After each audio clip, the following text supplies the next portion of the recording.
Salve, salve, queridos ouvintes! Sejam todos e todas muito bem-vindos, muito bem-vindas. Estamos de volta com mais um episódio do Acorde, o podcast das canções do povo, que tá de temporada nova, hein? Olha só, luz na passarela. Estamos aí. Começamos na última segunda-feira, uma nova temporada, e hoje a gente traz mais um episódio com mais informação, mais revolução, mais diversão pra você, como sempre. Hoje a parada tá especialíssima aqui, hein? Rapaz, tem coisa boa demais, vocês não perdem por esperar. Eu sou Lucas Stanislau, jornalista brasileiro, e tô aqui com a presença ilustre da nossa historiadora, Dani Telles. Salve, pessoal! Feliz e animadíssima por esse programa, que tá pra lá de especial. E apesar de estar no Caribe, num calor derretedor, eu entrei aqui no clima das ruas frias e escuras de Londres. Muito bem, pelos becos e vielas. E também sempre alerta o nosso músico e psicólogo, Lucas Dorim. Salve, pessoal, é um prazer estar com vocês aqui hoje e tô aí junto com a Dani também, um calorão que tá fazendo por aqui, mas já vamos entrando nesse clima inglês. Tudo bem, vocês estão vendo aí que tem um pouco de névoa. Opa, espera um pouquinho, estão ouvindo isso? Tem mais alguém aqui, eu acho, hein? Por trás das cortinas, de dentro da coxia. Ele vem saindo, o quarto Beatle do Acorde. Ele que vai engrandecer as ondas sonoras aqui desse episódio com a sua presença punk rock. Recebam com muito carinho, André Ed. E aí, Ed? Tudo bem? Salve, salve. Porra, primeiramente, agradecer o convite, né? A satisfação do caralho estar presente aí no Acorde. E eu vim para somar nesse episódio, né? Nesse clima sombrio de Londres. Aqui onde estou, inclusive, né, em São Paulo, o clima está um pouco mais ameno, está chuviscando um pouco, está meio londrino, assim, digamos, né? Você não vai só somar, não, cara. Você vai traduzir pra gente todo esse espírito presente, esse fantasma que vai rondar esse episódio, porque, olha só, querido ouvinte, o André Ed, o mais para quem já é chegado, né? O Ed é punk, anarquista, professor de história, vem lá da ZN de São Paulo, como ele já falou, onde eu ouvi dizer o punk é pra valer. E hoje a gente vai confirmar isso pra gente. E também, claro, um detalhe muito importante aqui que eu não poderia deixar passar em branco. O Ed é sofredor, quer dizer, torcedor do Santos, né? E aí, Ed?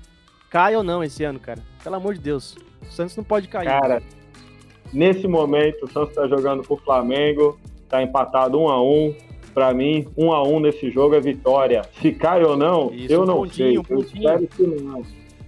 Mas assim, vou te falar um bagulho. Até o final desse campeonato é emoção rodada por rodada. Quando você pensa, não vai cair, o Santos vai lá e ramela. Quando você pensa, já era, tá perdido, ele vai lá e dá uma ponta de esperança. É só agonia. É só agonia.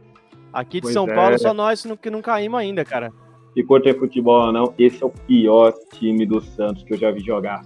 E hora que eu vivi os anos 90. Tenho fé na camisa alvinegra do Peixe. Vai prevalecer. Muito bem, Ed. Seja muito bem-vindo ao Acorde, cara. Muitíssimo obrigado pela sua presença e por topar estar aqui com a gente para ajudar nessa empreitada aí de revelar os becos e as ruas sombrias e nevoadas de Londres. Muito bem, querido ouvinte, todo mundo apresentado, clima revelado para vocês. Vocês devem estar com algumas suspeitas aí já. O tema de hoje é um negócio especialíssimo. Já foi uma das minhas bandas preferidas. Hoje está aí balançando no top 5, talvez. Mas é um lugar para o qual eu sempre volto, porque tem muita coisa importante ali, tanto no pessoal, para mim, quanto no profissional, para citar o glorioso Fausto Silva aí já. No episódio passado, quem ouviu lembra das referências. Mesmo aí, mas sem brincadeira, hoje a gente decidiu trazer uma banda aqui para discutir um tema polêmico entre a gente do Acorde e entre muita gente que eu sei que se importa e gosta de música para valer. O rock pode ser revolucionário ou é mera mercadoria criada pelo imperialismo para confundir corações e mentes do terceiro mundo? Com essa pergunta eu revelo para vocês, queridos ouvintes, que quem canta no episódio de hoje são os clássicos do punk rock, os meninos do Clash. E a gente discute esses rebeldes logo depois dos informes da nossa Rádio Rebelde. Não sai daí que a gente já volta.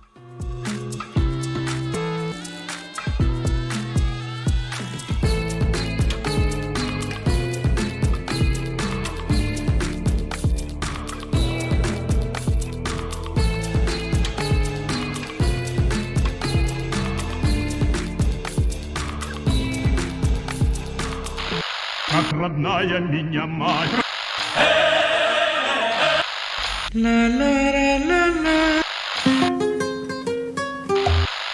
Aquí Radio Rebelde.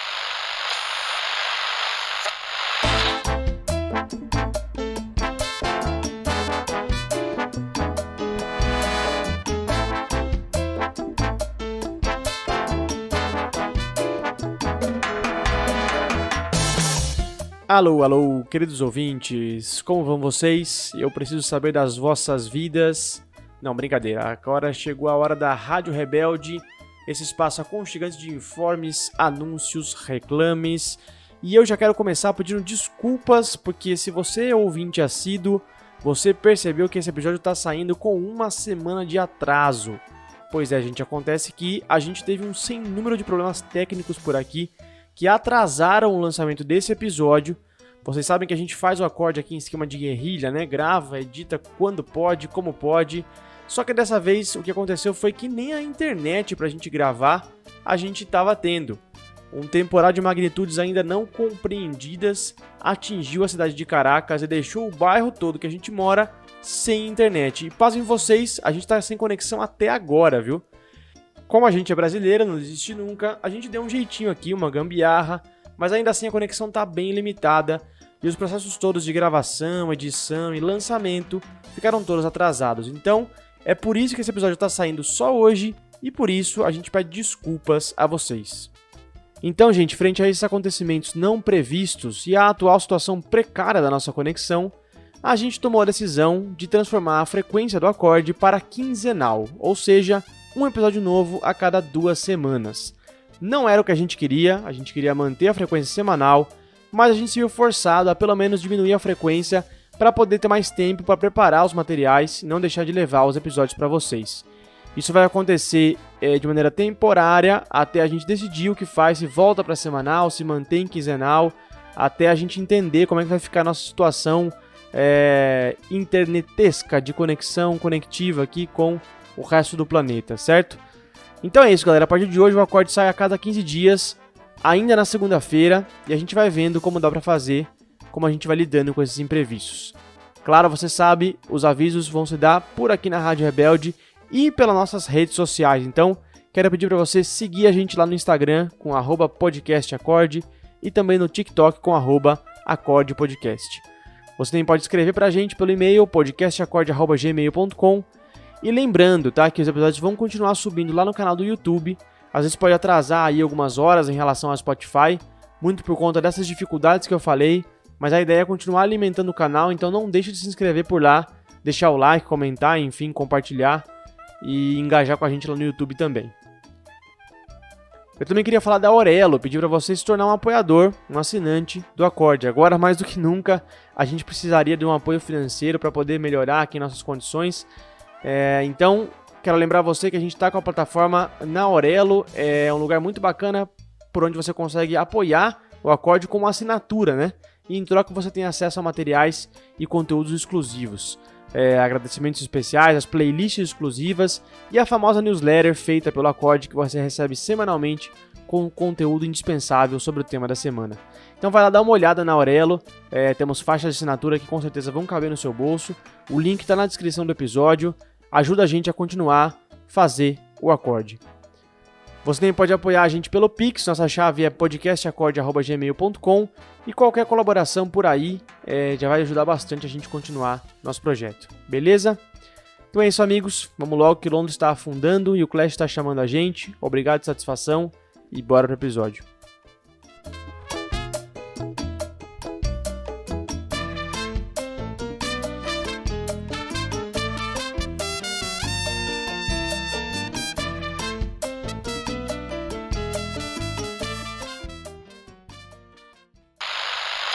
Muito bem, olha só, eu pessoalmente acho que o Clash é uma das bandas mais originais que aquela primeira onda do punk inglês produziu, né? E talvez seja a primeira grande banda punk da Inglaterra, se a gente considerar que, na verdade, os Sex Pistols, outro referente aí desse período, era basicamente uma boy band aí montada por um rico excêntrico, né? Um golpe de marketing, mas, enfim, a gente pode entrar nessa polêmica aí, tirar os fãs dos Pistols do sério, né? Um pouco mais tarde.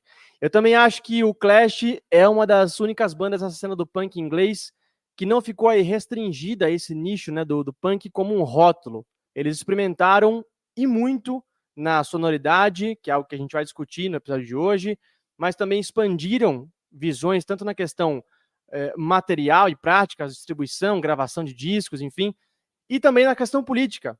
E é aí que eu queria chegar, porque o ouvinte mais fiel que ouve todos os episódios de cabo a rabo deve estar se perguntando agora, ora bolas, por que essas crianças do acorde estão fazendo um episódio sobre uma banda punk? Qual é o sentido disso? E aí eu te respondo, o Clash talvez seja a banda punk de maior projeção mundial que teve a atuação política mais engajada, né, numa relação proporcional, claro, porque a gente sabe que existem bandas, principalmente no punk, que são literalmente militantes, mas no quesito fama e engajamento, o Clash de fato se destaca, e é por isso que está no acorde, porque a gente quer falar de Clash também.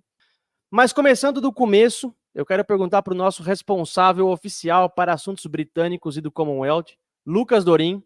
Dorim, o que quer dizer Clash?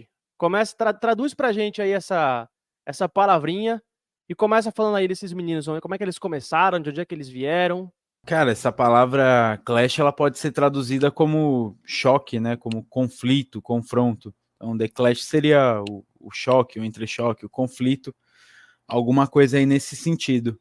Bom, falando propriamente assim dos membros, né, que vieram a formar esse grupo, uma das histórias mais originais de membros que tem no The Clash o que talvez o membro que tem a trajetória mais inusitada seja justamente o que se tornou uma espécie de frontman assim do grupo, que é o Joe Strummer, né? Ele era filho de uma enfermeira casada com um diplomata britânico e ele nasceu em Ankara, na Turquia, né, capital da Turquia. E aos 9 anos de idade, ele e o irmão mais velho dele, eles foram mandados para um colégio interno de elite lá de Londres, que era pago lá pela instituição pública que o pai dele prestava serviço. E devido à mudança dos pais deles, dos pais deles que foram para outro país por motivos profissionais, né? Eles viviam nessa vida aí de viagens. E foi nesse período, né, que o Joe Strummer tomou contato com referências musicais, né, sendo o principal delas o Woody Guthrie. Nessa época, inclusive, ele era apelidado de Woody, né?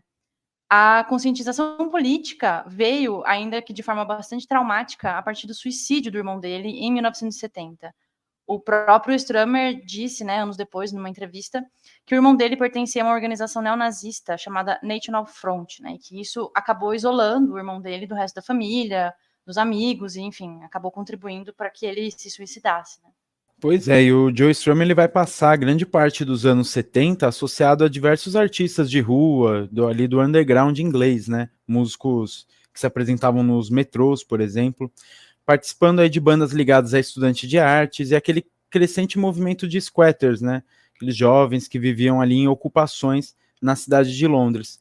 Quando em 1975, justamente, ele vai ter o maior sucesso dele até então com um grupo, junto da banda The 100 Ones, né? Uma banda que ele fundou ao lado do imigrante chileno Álvaro Pena.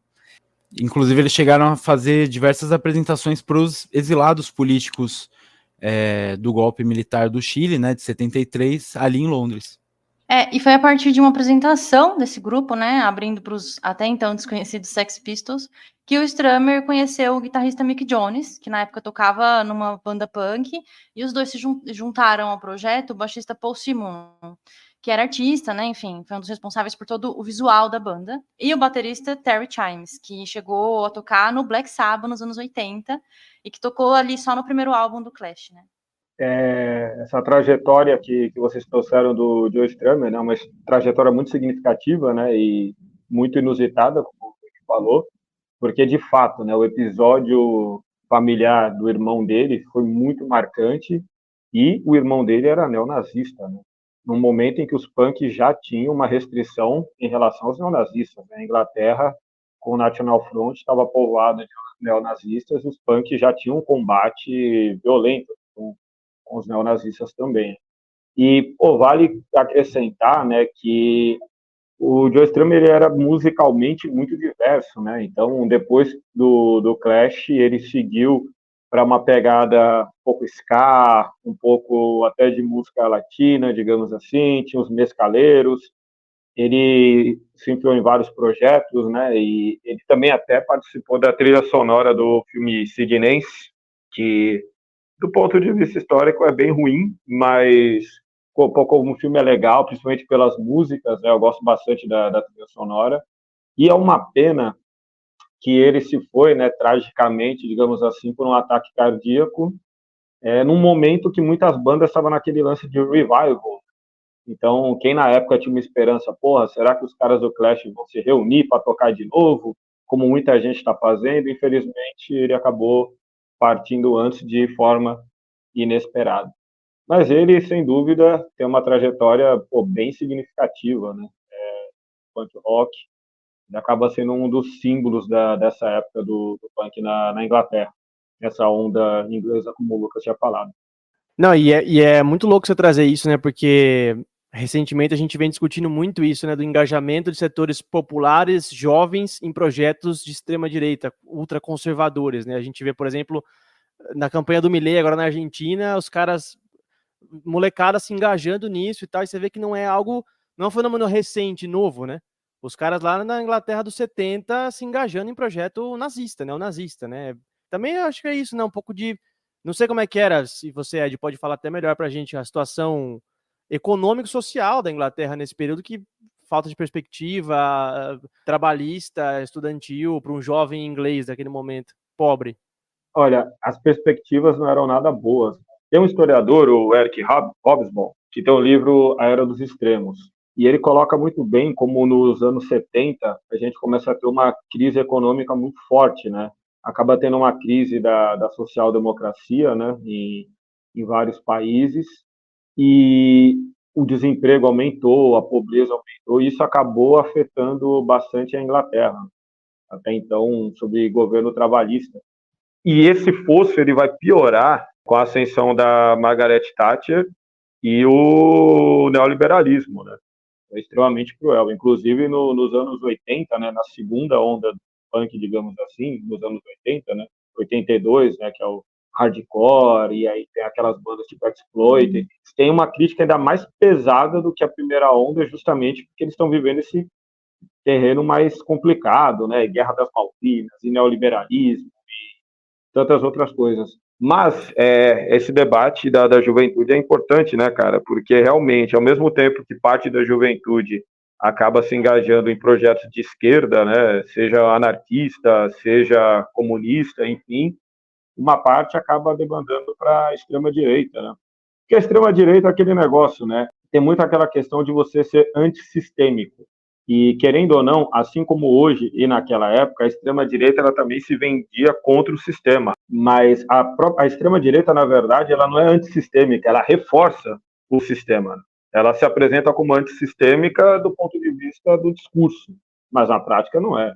O fascismo, por exemplo, ele anda de mãos dadas facilmente com o capitalismo, com o liberalismo, enfim. E isso acaba seduzindo muito porque, por exemplo, hoje em dia a extrema-direita se usa muito da internet, desse discurso mais moderno, enfim. Enquanto parte da esquerda, por exemplo, até os trabalhistas na Inglaterra, né, parte da esquerda acabou capitulando, né?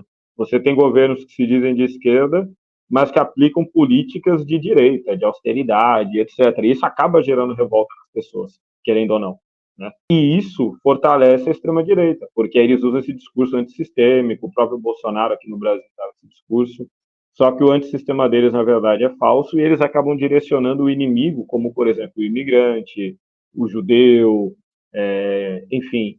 Então, é complicado. E naquela época, na Inglaterra, isso já acontecia, né?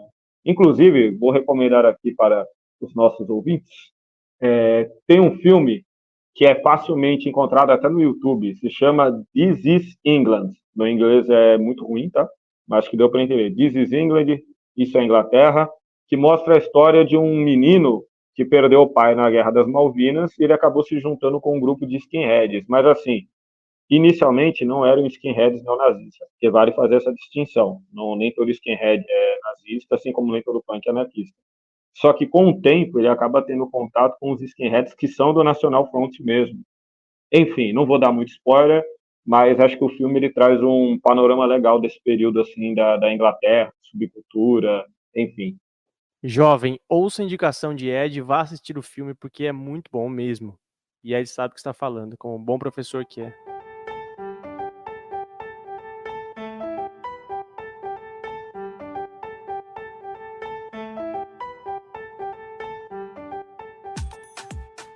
Dorin, como é que foi o primeiro disco do Clash, hein, cara? Que é uma pedrada o primeiro disco, né? Já tem, tipo, é cheio de clássicos já, logo a estreia dos caras. Pois é, esse disco é sensacional, né? E ele foi gravado e mixado ao todo em menos de um mês. Foi lançado em abril de 1977 e na capa, que traz uma referência meio imagética assim à pop art, né? Ou também aquela estética de fotocópia, né? De Xerox. Lembra um pouco um stencil também de pichação, né? Essa capa ela traz a imagem do grupo, que na época composto pelo Joe Strummer, o Mick Jones e o Paul Simonon. E o baterista que gravou esse álbum, que é o Terry Chimes, que a Dani até citou, chegou a tocar no Black Sabbath nos anos 80, né? Acho que todo mundo tocou no Black Sabbath nos anos 80.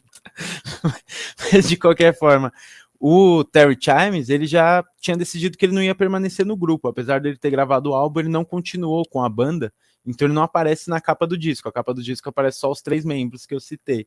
Já na parte de trás do encarte desse primeiro disco, tem uma fotografia, que é um grupo de policiais correndo em direção à multidão. Essa foto, ela foi tirada em 1976, ou seja, um ano antes, né, da gravação desse disco, durante um tumulto que ocorreu no Carnaval de Notting Hill daquele ano.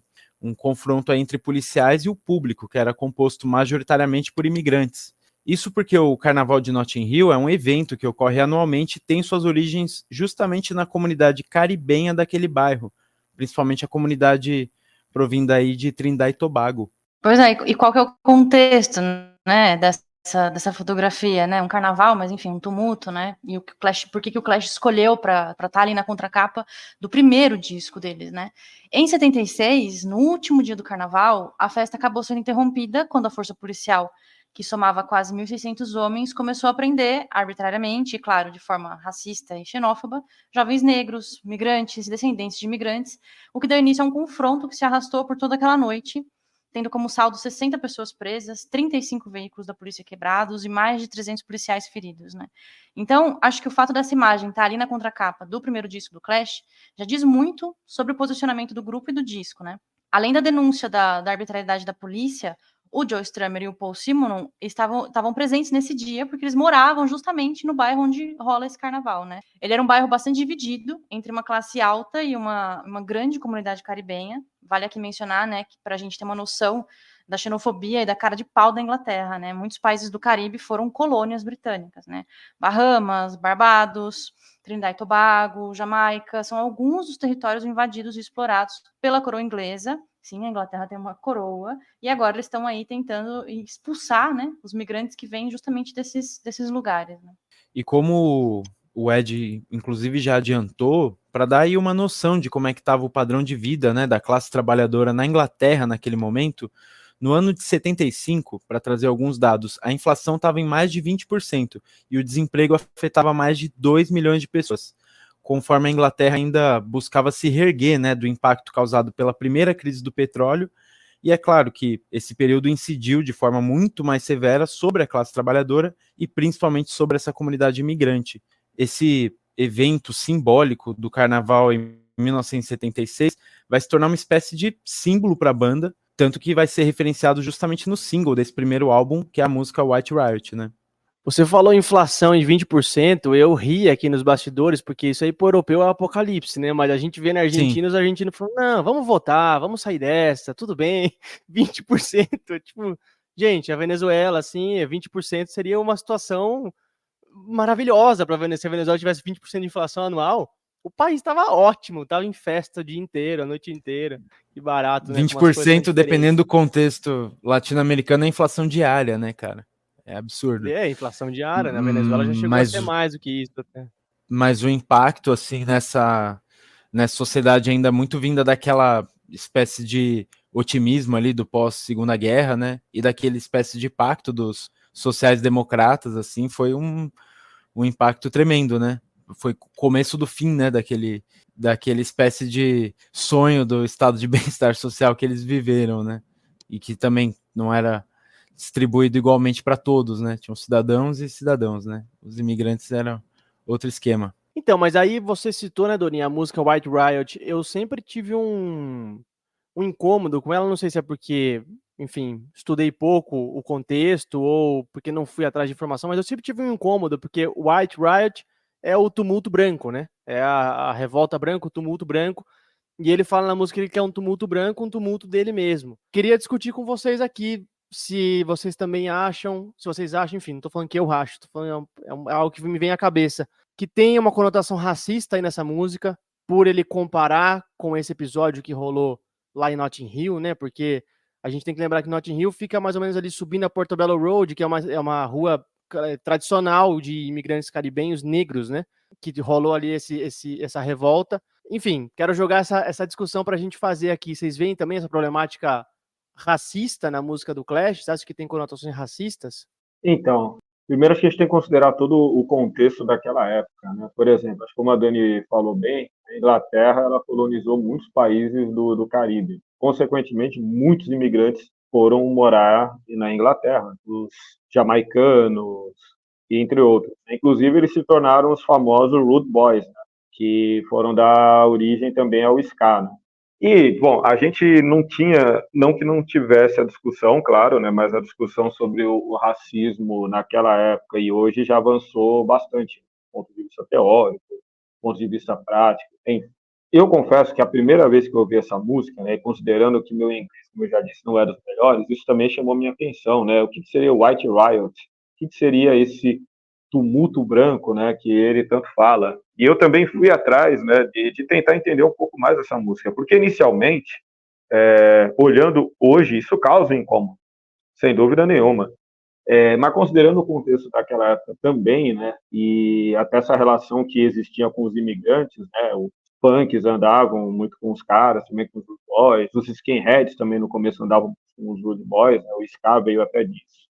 Então o ska, o two tone, né, os dois tons, justamente porque chama dois tons, justamente por causa do o símbolo, né, aquele xadrezinho, preto e branco, justamente por conta dessa mistura de pretos e brancos. Eu considero que essa música, ela não é propriamente racista, né? No seguinte sentido, ela mais pega um contexto de que os negros, eles estavam passando muito veneno na Inglaterra naquela época, e eles se mobilizavam contra isso, né? Porque acho que essa é a história no geral, né, dos oprimidos se mobilizar contra os opressores, principalmente os negros, que sofreram escravidão não só bancada por Portugal, né, mas pela própria Inglaterra também, e que os brancos, no geral, né, da classe média, mas não só, né, tinha brancos pobres também, obviamente, eles ficavam numa posição mais confortável, né? E mesmo diante da crise econômica, política e social, ainda ficavam meio perdidos. Acho que quando ele fala nessa coisa do tumulto branco, é que ele quer que os brancos também se mobilizem da mesma forma que os negros se mobilizaram. Então, não considero que a música é racista nesse seguinte sentido, né? Não é os brancos estarem fazendo frente aos negros nas mobilizações, mas para que, da mesma forma que os negros se mobilizaram, os brancos também tinham que se mobilizar, inclusive em favor dos negros, né? Tem um episódio, eu não vou me recordar agora o nome do evento, né, do festival, mas o Clash tocou em um evento em apoio aos negros, né, um evento antirracista. Então o Clash ele tinha abertamente essa pegada antirracista, de esquerda e tudo mais. Então, na minha interpretação, quando ele fala dessa questão do tumulto branco, é mais nesse sentido mesmo, dos brancos também saírem da zona de conforto que estavam e ir para o arrebento, contra o Estado, contra o capital, enfim. E até em solidariedade aos negros, né? Só para deixar mais claro o que o Ed está falando, eu vou ler um trechinho da letra aqui para você, querido ouvinte, que não conhece a música ou que, enfim, nunca teve contato com a letra. Diz mais ou menos assim: tumulto branco, eu quero um tumulto branco, um tumulto meu, né? Meu próprio. Os negros já têm muitos problemas, mas eles não se importam em atirar um tijolo, né? Jogar um tijolo. Os brancos vão à escola onde eles são ensinados a serem durões, né? E todo mundo está fazendo exatamente o que foi dito para fazer e ninguém quer ir preso. Tumulto branco, eu quero um tumulto. Então é mais ou menos tirar esse sujeito da música da passividade, né? Seria um sujeito que é passivo, mas tá vendo? A comunidade negra é ativa e esse sujeito aqui branco é passivo, né? É exatamente isso, né? Eu acho que essa questão é justamente tirar da passividade, tirar do comodismo. Não, e legal é de trazer isso como bom professor de história que é, né? A gente não fazer uma leitura um pouco anacrônica, né? De pensar em que momento estava o debate naquela época que a letra foi feita e que momento a gente está hoje. Mas como a música está aí, ela também faz parte do hoje, eu tenho algumas dificuldades, assim. Claro, o Stramer já falou algumas vezes o que ele quis dizer com essa música, e eu acho que vocês dois falaram muito bem, enfim, explica muito bem o que significa essa música, dando esse contexto e tudo mais. Mas eu acho que o fato de você precisar explicar que uma música não é racista já é algo um pouco estranho. Claro que tem esse contexto de protestos, tanto da comunidade de imigrantes caribenhos, da comunidade negra, enquanto os brancos, né, segundo a lei, ainda não tinham feito o protesto deles. Mas aí eu tenho uma questão, assim, por que os brancos não poderiam entrar na luta que já existia? Por exemplo, assim, somar. Porque, claro, um protesto que tivesse brancos e negros, eu acho que não seria tão brutalmente reprimido como um protesto que tinha só negros, entendeu? Porque, claro, a polícia age de forma racista em protestos que são feitos só por negros, né? Ou só por migrantes. Então, ainda que eu entenda o contexto e o chamado, ele me incomoda um pouco pelo simples fato dele precisar de explicação, sabe? E assim, claro, o Clash é uma das bandas punks do período mais politizada, mas ainda assim eu não consigo esquecer, né, que, enfim, fazer punk ou ser punk, ser um artista no geral, no primeiro mundo, ainda que seja um primeiro mundo marcado também por desigualdades, como a gente estava falando, é diferente, né, de ser punk no terceiro mundo, né, com outras questões. Então eu acho que eles não foram tão marcados por questões que talvez hoje são postas, ou mesmo na época deles, mas em outros lugares, em outros grupos, sabe? Eu acho que também a gente precisa delimitar um pouco essa questão, mas enfim.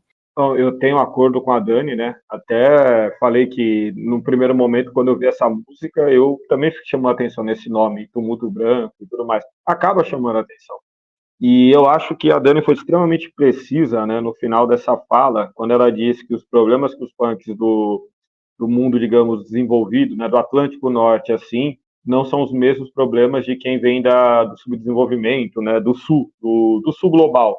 Ela está coberta de razão. E eu acho que a gente pode até se referenciar nisso, comparando o punk inglês ou mesmo dos Estados Unidos com o punk aqui do Brasil, né? As questões que o punk brasileiro, por exemplo, é muito respeitado no mundo, né? E o punk brasileiro tem muito essa postura combativa, né? Porque é a raridade na Argentina também, em outros lugares, enfim. Porque a gente que vive num país marcado pela exploração, né, colonial, pelo chamado subdesenvolvimento e coisas do tipo, nós temos questões que são muito diferentes de quem está acostumado com uma vida um pouco mais estável, né? Aquilo que o Lucas brincou, né? Pô, 20% de inflação na Venezuela seria lindo, tá ligado? Para os europeus é uma tragédia, tipo uma hecatombe. Essa é a realidade, né? Existe muita diferença. E acho que a Dani também precisa quando ela fala, pô, os caras eles eram uma das bandas mais politizadas na época, mas, como muitas bandas, eles também escorregavam numa série de questões, né? É uma coisa muito louca, que eu acho que também tem a questão da visão que esses países têm da miscigenação, né? Por exemplo, para nós que somos do Brasil, essa coisa da miscigenação é mais naturalizada. E olha, eu não estou falando em democracia racial nem porcaria nenhuma disso, tá? Democracia racial não existe. Mas eu estou querendo dizer que a miscigenação é uma realidade nossa, né? Sendo que se a gente vai em países como, por exemplo, os Estados Unidos, eles ainda têm muito essa separação entre brancos e negros, né? Inclusive geográfica. No Brasil também existe, né? Negros estão confinados nas favelas e a maioria dos brancos não, mas isso é muito pelo aspecto econômico também. Nos Estados Unidos ainda existe, né, aquela questão de que não importa o tanto, se você teve pode ter a pele um pouco clara, se você teve um antepassado negro, você vai ser considerado negro. E eles pegam muito pesado com aquela coisa que eles chamam de casal interracial, tá ligado? E os Estados Unidos eram uma ex-colônia inglesa, né? Então acho que existe muito essa distinção, né? Coisa que a gente já não consegue enxergar tanto, porque nós, enquanto produtos, né, continente que foi explorado, saqueado e colonizado, né, e que teve miscigenação forçada, né, através da escravidão, entre outras coisas, temos uma outra relação, né, uma outra visão. Mas é complexo mesmo, né? Porque é isso, os caras por exemplo, fazem uma letra com um chamado até esquisito, como a gente falou aqui, mas ao mesmo tempo eles tocaram no rock contra o racismo, né? Num festival abertamente antirracista. Por isso que é uma coisa muito complexa, né? E essa coisa da incoerência a gente vê em muitas outras bandas, em muitas outras músicas, sejam punks ou não. Mas a Dani tem um ponto, né? Se você precisa ficar se explicando, é porque talvez a sua mensagem não foi muito bem captada pelo grande público. E às vezes, se você dá margem para outras interpretações, isso pode dar chabu.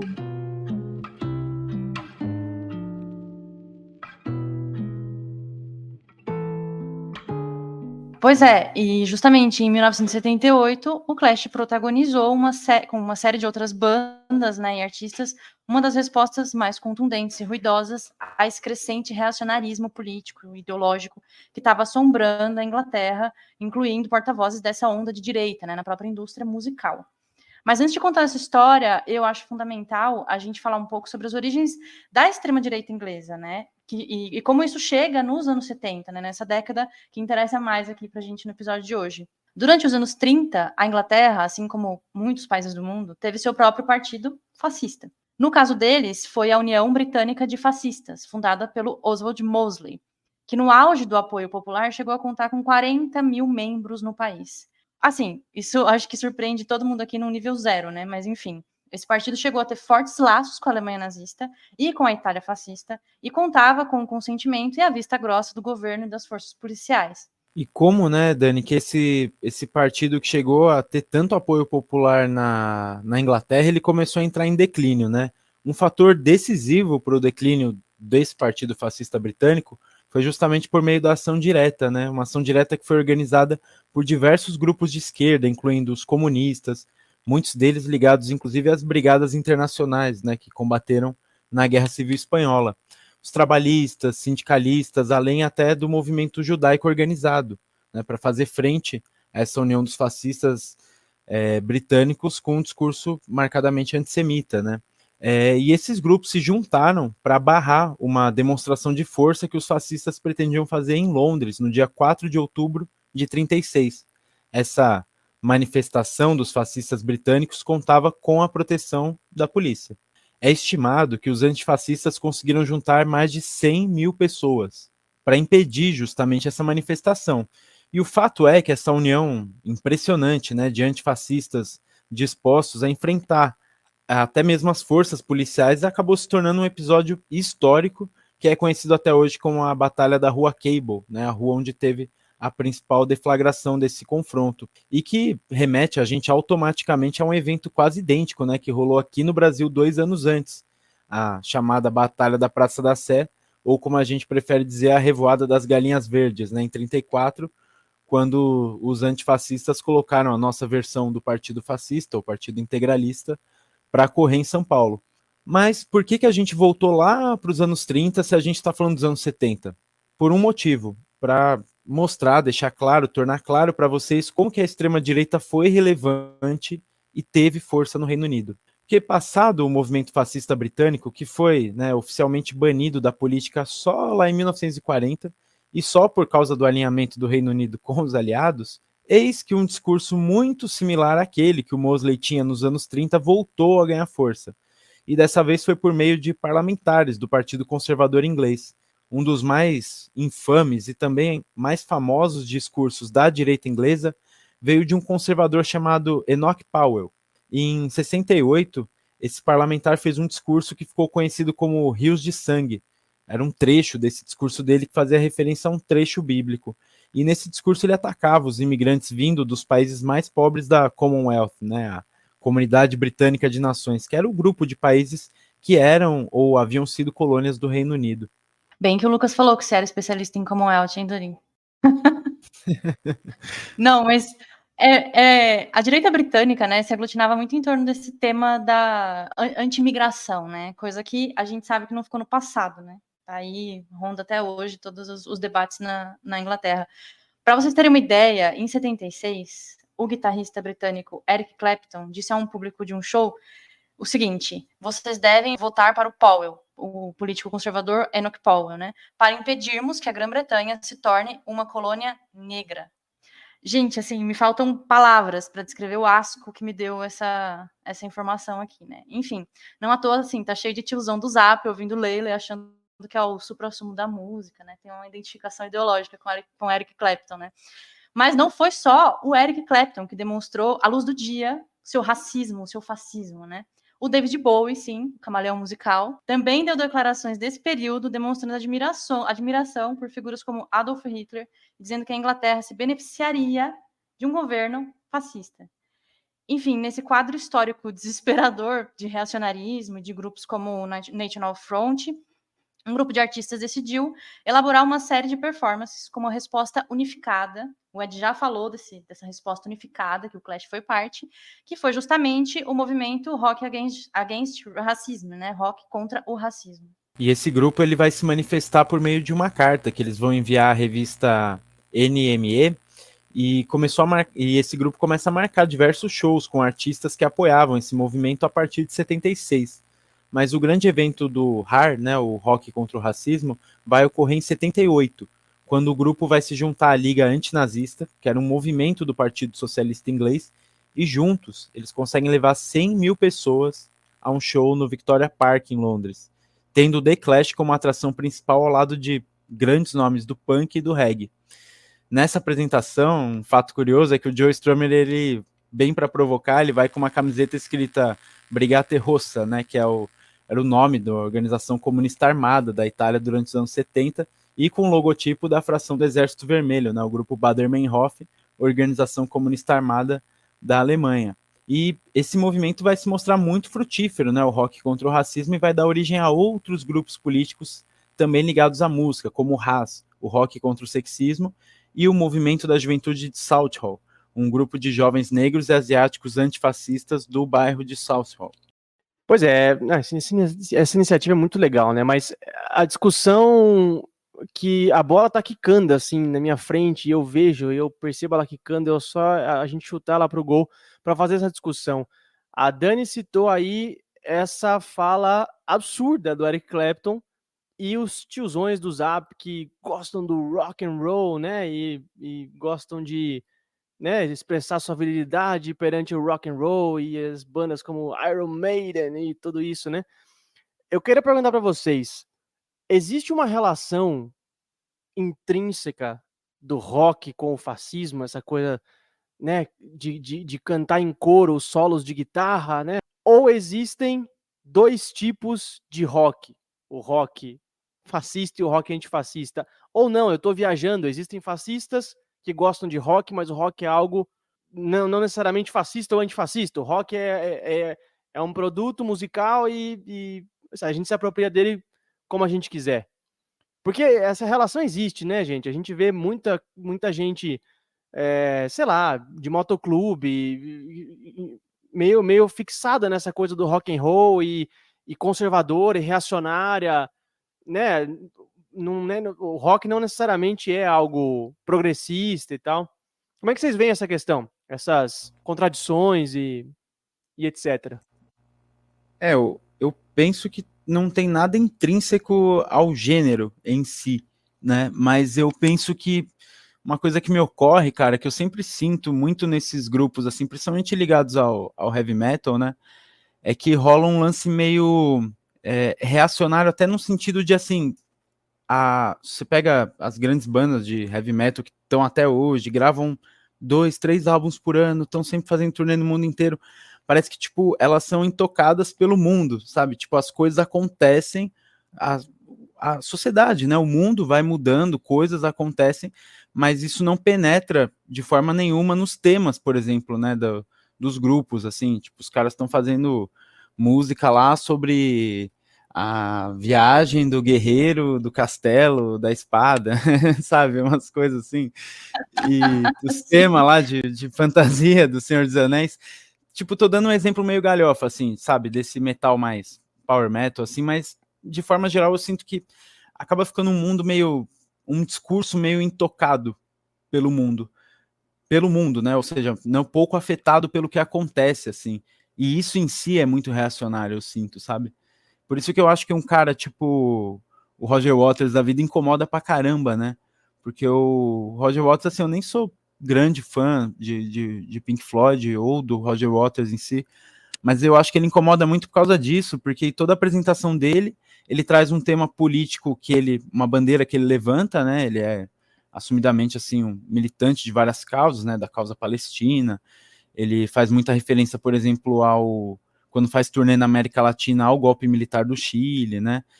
Então, assim, é um cara que você sente que ele tá por dentro do que tá acontecendo no mundo e incorpora isso nas apresentações, né? Faz citações, então você vê que é uma pessoa que tá ligada. Isso dá um ar, assim, você sente que o artista ele tá em contato com a realidade, né? Que o cerca.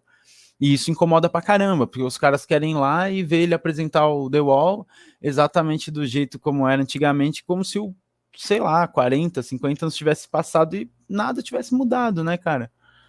Eu acho bem interessante isso que o Dorin colocou, né? E eu concordo que não tem. Eu também não vejo algo intrínseco no estilo, né? Na verdade, eu acho que existem apropriações e disputas no que a gente chama de rock. E se a gente for pensar na origem do rock, né? Quando ele começou lá nos anos 50, aquela coisa com o Chuck Berry, né? Que frequentemente é apagado em nome do Elvis, né? Afinal, Elvis, o cara branco, bonitinho, pá, vendeu, né, o rock enquanto produto, mas a gente sabe que a origem do rock é negra, tá? E fica isso para você, tiozão rockista e racista do Zap, tá? O rock tem origem negra. E o rock foi subdividindo, né, bastante. Então o metal acaba sendo um subproduto, o próprio punk acaba sendo um subproduto, entre outros estilos. E eu vejo que acaba rolando justamente isso, essa questão de apropriação e disputa, né, do que é do rock e das subdivisões que vieram, né? Por exemplo, se a gente for pensar especificamente no punk, né, o punk no geral ele tem essa concepção do rock enquanto rebelde, né, uma rebeldia, uma crítica, músicas curtas no geral, curtas e agressivas, né? O punk, do ponto de vista técnico, ele foi uma resposta, por exemplo, ao rock progressivo, né, que trazia músicas extremamente longas, aqueles solos de guitarra intermináveis, e, não sei, e de repente você vê os caras, né, com cabelos coloridos e roupas pretas, referência a sadomasoquismo e o caralho, e começam a falar sobre violência, sobre outras concepções, assim, né, sobre podridão, fazer uma crítica, enfim, então tem essa concepção do rock enquanto algo rebelde, algo crítico. E você também tem essa concepção que o Dorin trouxe, né, por exemplo, do metal, né, não vou generalizar, mas de fato tem estilos do metal que são muito complicados, né? Você pega, por exemplo, death metal ou black metal, você tem bandas que são assumidamente neonazistas, né? Claro, existe metal antifascista também, né? Por isso que eu falo que existe a disputa, né? É uma coisa muito louca. Existe uma disputa. Mas você tem bandas que são abertamente nazistas, né? Neonazistas. O Burzum, por exemplo.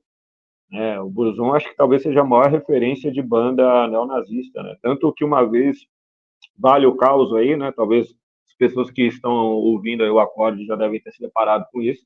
O vocalista do Burzum, cujo nome eu nem lembro, quero que ele se dane, ele fez um comentário negativo sobre brasileiros no Twitter e acabou recebendo uma manifestação de vampetaço, né? O famoso vampetaço, várias fotos nuas do Vampeta nas mensagens dele.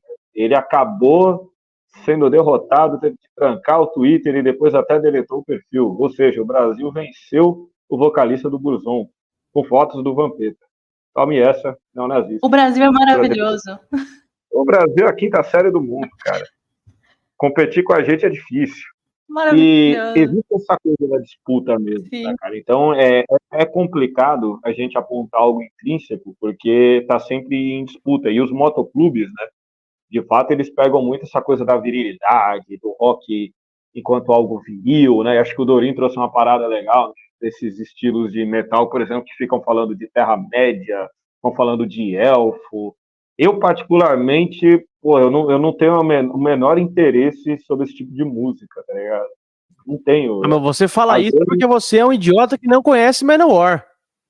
Exatamente. Eu não conheço Manowar e nem quero conhecer. tá ligado?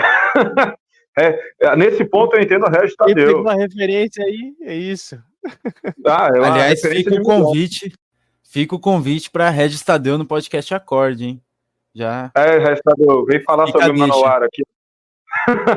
E a Dani, que estudou comigo aí, ó, faz tempo, hein, Dani? A Dani é testemunha de que eu nunca fui muito fã de história medieval. Então essas paradas de dragão, sabe? Essas histórias, essas mitologias de dragão, elfo, duende, porra, mago, não me interessa, velho. Quando eu vejo umas músicas disso, eu acho uma perda de tempo. Mas tem muito essa coisa, né, do culto à virilidade e coisa do tipo que é muito complicada, né? Que é fascista ou fascistoide. Então eu vejo que, eu não vou colocar uma relação direta mas entre o rock e o fascismo, mas eu coloco que existe uma disputa. Existem várias disputas, então existem, por exemplo, metaleiros que são fascistas, mas existem os antifascistas. Tem, por exemplo, um subgênero chamado metal punk, né? Que pega um pouco dos dois mundos, metal e punk. O pessoal é responsa, o pessoal é antifascista. E, pô, se a gente for pegar aqui no Brasil, nos anos 80, né? Teve bandas que começaram com punk e depois debandaram pro lado dos carecas, né? Pro lado do fascismo. Por exemplo, o Vírus 27. Então é muito complexo, né? É muito complexo e um terreno de disputa. É só a gente lembrar daquele episódio trágico na história do Garotos Podres, né? Com aquela música Mein Führer, né? Aquilo ali é um negócio... Não dá, né, cara? Pelo amor de Deus. O Garotos tem uma história complicada, né? Porque o Mal, ele é, de esquerda, bem próximo ao PT, e é professor universitário de história, estudou a Revolução Cubana, e o restante da banda, né, da antiga formação, os caras têm uma visão muito mais próxima, assim, da extrema-direita, né? Um deles chegou até a ser candidato, tá ligado? Acho que era vereador em São Caetano, por um partido ligado ao bolsonarismo. Então, é nesse nível. Eu não sei como eles duraram tanto tempo numa situação dessas.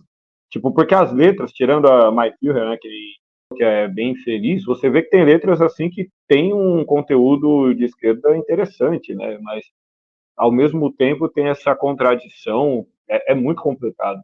E se a gente for extravasar o punk, né, aqui no Brasil você tem, por exemplo, o Ira com um Pobre Paulista, que para mim é disparado uma das músicas mais zoadas do rock brasileiro, cara. Uma das músicas mais zoadas. E, pelo menos hoje em dia, o Scandurra, ele assume que errou, que ele era novinho, que ele escreveu uma letra zoada e tá ok. As pessoas mudam, né? Acho que faz parte dessa autocrítica e, reconheço, fiz merda, é isso mesmo. Pior seria ficar inventando desculpa, que nem eu li uma vez, não, porque essa música eu fiz contra os políticos. Tá tirando, velho. A letra é explícita. Ô, Ed, e aquela mais ou menos dessa mesma época, que é do Olho Seco, Nada? Também é outra Sim. Que, se você vê hoje em dia, cara, ele fala, deviam impedir a imigração do povo, né? Falando que o povo que tá vivendo na rua em São Paulo era gente que tinha saído de outras regiões. Era absurdo, assim, né? Absurdo, cara. Não, você tem razão. Não posso mais andar pelas ruas de São Paulo. Eu vivo esbarrando em sergipanos na calçada. É complicado. É um problema. E é aquilo, né? A gente vê como, por mais que o punk ele tenha um nível de politização às vezes maior que outros segmentos do rock, ele não está isento de problemas e de contradições, né? É claro que muitos dos caras que escreveram essas letras, eles eram novos, né? Ainda estavam na juventude, ainda estavam se formando politicamente, né? Mas, e você vê que alguns hoje mudaram completamente o pensamento. Não, eu era novinho, fiz, realmente, né, deu uma ramelada. Mas tem gente que mantém o pensamento até hoje, que é pior. Isso que é pior, tá ligado? Não, pode crer. Mas eu queria desenvolver um raciocínio rápido aqui, assim. Essa altura do campeonato, acho que vocês sabem a minha opinião geral sobre o rock, como ele se estruturou e como ele se consolidou no primeiro mundo, né, e a quem, de fato, às vezes ele tantas vezes serviu. Isso tudo eu digo como uma fã de alguns artistas e bandas, enfim, mas é impossível negar esses papéis, né, que enfim, eles se prestaram e se prestam até hoje, né. Felizmente, a gente tem muitas exceções que fazem a gente ter alguma fé, por isso que o Clash está aqui, por isso que o Acorde está aqui e vai trazer tantas outras bandas de rock, não tenham dúvidas. Mas, enfim, o que é muito louco, né? Porque o rock surge como uma espécie de movimento de transgressão, de movimento de liberdade, Mas eu vejo que essa rebeldia, às vezes, é permeada de uma falta de sentido político que acaba levando a opiniões bem burras, xenófobas, racistas, machistas. Por exemplo, muitas vezes a gente fala da liberdade sexual, por exemplo, pregada pelo rock. Mas, assim, liberdade para quem? Porque, assim, eu fico pensando nas meninas que eram menores de idade, que acompanhavam os shows dos grupos de rock e tudo mais, e eu não vejo liberdade ali. Eu vejo pedofilia, machismo. Então, acho que, enfim, essa liberdade precisa ser delimitada e delineada e discutida, né, e questionada. Eu tento não parecer uma mãe católica contra a perversidade causada pelo Kiss. Vocês me digam se dá certo, porque não é isso que eu quero falar. Mas, assim, gente, eu pesquisando sobre isso, né, eu achei uma coisa surreal, que o Elvis Presley chegou a entregar uma carta para o Nixon, falando que ele podia usar a posição dele para acabar com os elementos hippies e com os panteras negras.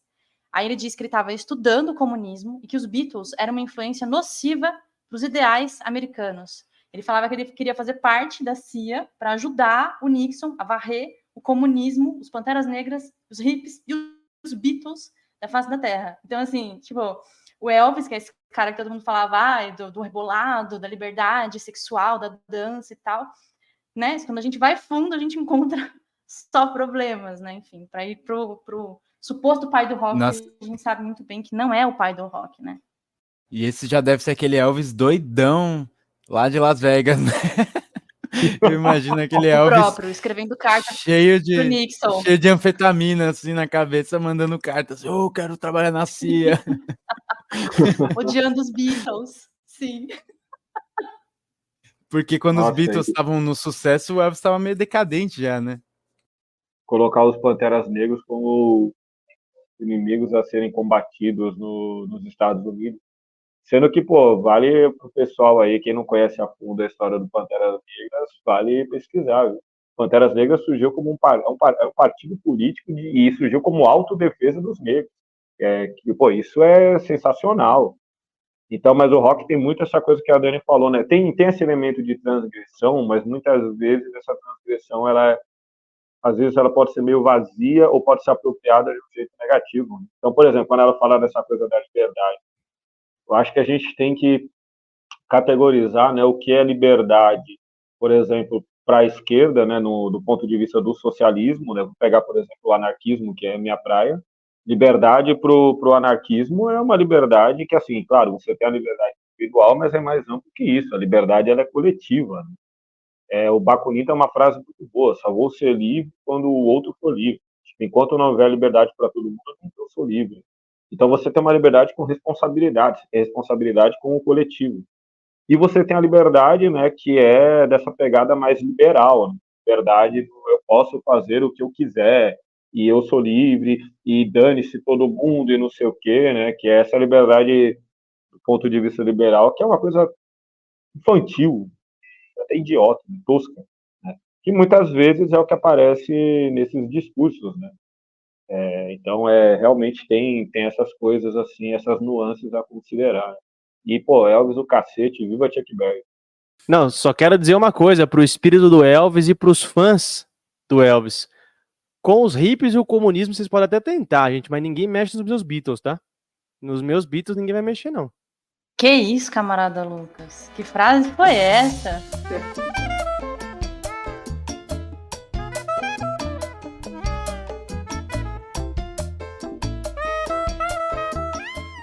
E aí, gente, chegou o ano de 79, que foi um ano de esperança. Não, foi um período de grandes mudanças para o Reino Unido, mas teve a posse de Margaret Thatcher como primeira-ministra.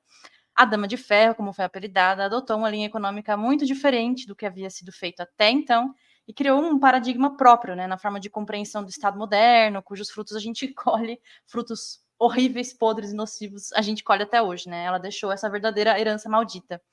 O thatcherismo veio para enterrar de vez todas as esperanças da classe trabalhadora inglesa, principalmente dos setores ligados aos sindicatos.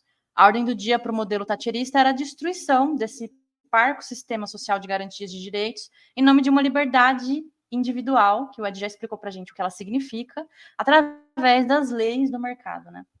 E é exatamente nesse ano, né, de posse da Margaret Thatcher, que o The Clash traz ao mundo esse que é um dos álbuns mais impressionantes já gravados até então, né? O London Calling, que eu tô falando, esse álbum duplo, que foi por exigência da banda, vendido pelo preço de um disco único. Ele é uma espécie aí de enciclopédia de referências musicais, datando desde os primórdios do rock and roll, começando já pela capa, né? Fazendo referência a quem? Ao Elvis Presley, ao primeiro álbum do Elvis, né, que foi lançado em 56. Não acredito, o fantasma está aqui, ele está entre nós. Demos uma volta, fomos até a Margaret Thatcher e voltamos pro Elvis. Mas então, a capa do London Calling, né, a foto preto e branco com uma palavra escrita em verde, outra em rosa, uma na horizontal, outra na vertical, é a capa de 56 do Elvis, né, a mesma imagética, né? E ao longo das músicas do London Calling, eles vão passando por uma série de estilos que são referenciados pela banda, né, como o rockabilly, o reggae, o soul, o ska, o pop, o disco, enfim, posso me alongar e falar praticamente todos os estilos. Inclusive, para quem é fã mesmo do Clash, vale muito a pena procurar na internet as Vanilla Tapes. É uma compilação de fitas das versões demo que não entraram no disco, é bem legal, e lá você consegue ter uma ideia da estrutura das músicas antes da finalização, como surgiu cada uma daquelas canções. E além de coisas que também ficaram de fora da versão final do álbum, tipo cover de Bob Dylan. É bem legal. Tipo um making off, então eu nunca ouvi isso, cara. Eu vou ouvir depois do episódio, eu vou ouvir. Eu nunca ouvi nenhuma gravação dessa. Eu também não ouvi, agora eu fiquei curioso. Fiquei bem curioso em relação a isso. E, pô, essa capa do London Calling, né, ela se tornou bem icônica mesmo. Seja pela referência ao Elvis, né, seja pela foto em si, né, do Paul Simon arrebentando o instrumento, né, e você vê, passa essa imagem de agressividade, né, pô, a foto perfeita captando o momento que ele vai destruir um instrumento e isso virar uma capa. Eu acho essa capa, assim, incrível, né, pela foto principalmente, nem tanto pela referência ao Elvis, né, mas a capa em si, até pelo sentimento de revolta da época, né, nesse contexto de taxiterismo aí, né? Enfim, que a Inglaterra entrou, Guerra das Malvinas, um monte de BO. E o Clash, né? Pô, eu gosto muito dessa variedade que o Dorin comentou, né? É reggae, soul, ska, pop, disco. O Clash ele não se prendia, né, a um estilo. De certa forma, se a gente for pensar aquelas três bandas, né, mais referenciadas do punk naquela época, né, que as pessoas mais falavam, né, até brincavam que era a Santíssima Trindade, Clash, Pistols e Ramones. O Clash é a banda tecnicamente mais desenvolvida, né, os caras sabem realmente tocar, não desmerecendo as outras, acho que cada uma tem seu mérito, né, o Ramones, tipo, abriu o caminho praticamente, né, abriu o caminho das pedras, aquela coisa simples e tudo mais. O Pistols teve aquela postura provocativa que chocou o Reino Unido, de uma forma absurda. E o Clash tem essa variedade, né? Tem essa proximidade com a esquerda também, né? Que já foi comentado anteriormente, né? Não propriamente com anarquismo, né? O Clash ele passeia mais pelo comunismo e coisas do tipo, né? É até bom, né, enfatizar de novo, gente, nem todo punk é anarquista, tá? Existe esse senso comum de que todo punk é anarquista, mas não é, né? Muitos punks são anarquistas, o punk, de certa forma, se aproxima do anarquismo em vários aspectos, mas a pessoa não necessariamente é obrigada a ser ideologicamente anarquista, e o Clash não era, e tá tudo bem.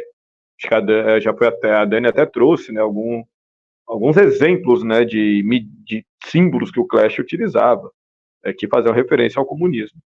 Mas, enfim, eu gosto pra caramba desse álbum, da simbologia toda. Daria para falar a noite inteira sobre isso. Não, gente, London Calling é bom demais, é obra-prima, enfim, vai chegar o seu momento, vai chegar o nosso momento de falar das músicas do disco no nosso querido quadro. Mas em 1980, o Clash lançou um projeto ainda mais ambicioso e mais politicamente importante, talvez até, do que o London Calling, né? Foi um álbum triplo que a banda negociou, abrindo mão de uma parte dos direitos autorais para que os 3 discos fossem vendidos pelo preço de 2. Estou falando aqui do clássico Sandinista.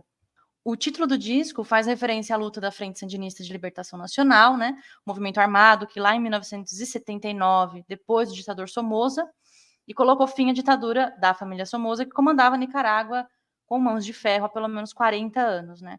Mas o mais interessante é que, além do apoio aos sandinistas, né, o Clash rompeu uma espécie de censura silenciosa, né, que cercava todas as notícias que envolviam guerrilhas da América Central ali entre os anos 70, 80 e 90 na grande mídia ocidental, né? Falando agora de sonoridade, ao longo das 36 faixas desse disco, a gente encontra de tudo também. Novamente, o Clash trouxe uma infinidade de sons, referências, harmonias, passando pelo R&B, pelo jazz, o reggae, o dub, o calypso, enfim, vários gêneros. O Clash, de fato, é uma banda muito refinada, né? Nesse sentido sonoro, musical, de referências e tal. Os caras mandavam bem pra caramba. Pois é, e parece que a popularidade do Clash vai chegar no seu ápice em 1982, quando a banda vai lançar um disco que eu acho maravilhoso, que é o Combat Rock. Esse disco que foi gravado em Nova York e que, como os álbuns anteriores, traz uma imensa variedade de temas, ritmos, abordagens, apesar desse aqui ser um disco único. Pelo menos 2 músicas desse disco fazem referência à Guerra do Vietnã, que são as músicas Straight to Hell e Chanflin, que é uma música que é uma homenagem a um fotojornalista americano desaparecido no Camboja, né, durante a Guerra do Vietnã. O disco trouxe também uma participação inusitada, né, do poeta beat Allen Ginsberg na faixa Ghetto Defendant. E além disso, o Combat Rock explodiu com 2 músicas que se tornaram clássicos instantâneos até para pessoas que não são familiarizadas, não ouvem punk, que é Should I Stay, Should I Go e Rock the Casbah. E aqui vale falar um pouco sobre Rock the Casbah, né? O título dessa música pode ser traduzido tipo balançar a casba, uma coisa assim. A casba é um tipo de construção fortificada que é muito comum nos países árabes do norte da África.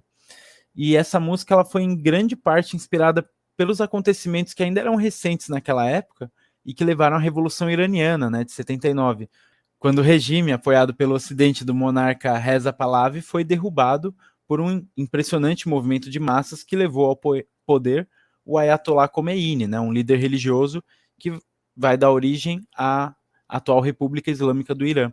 E essa revolução e a instauração de um novo governo no Irã levou a uma série de novas diretrizes ideológicas e políticas que passaram a ser aplicadas naquele país, né?